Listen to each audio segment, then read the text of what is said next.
দেখো বন্ধুরা, এত ঠান্ডা আমাদের এইখানে রাজারহাটে। আমি থাকি রাজারহাট।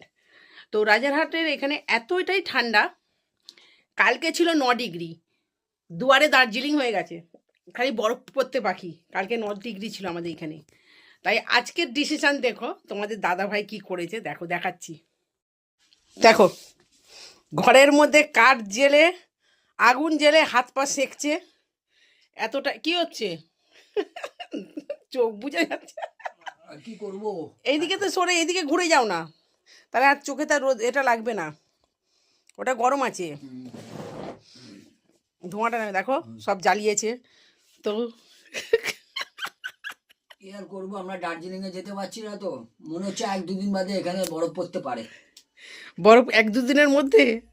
কেন, দার্জিলিং এ তো স্নোফল হচ্ছে, মোবাইলে তো দেখছি দেখো তো। বন্ধুরা, লোকে বাইরে করে, আমাদের ঘরের মধ্যেই থালার মধ্যে কাঠ জেলে। কি করবো বন্ধুরা, টেকা যাচ্ছে না, প্রচন্ড ঠান্ডা। প্রচণ্ড ঠান্ডা।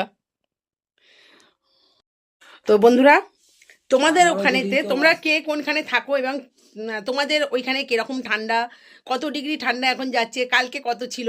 আমাদের যেমন এখানে 9 ডিগ্রি ছিল। তো কমেন্টে জানিও।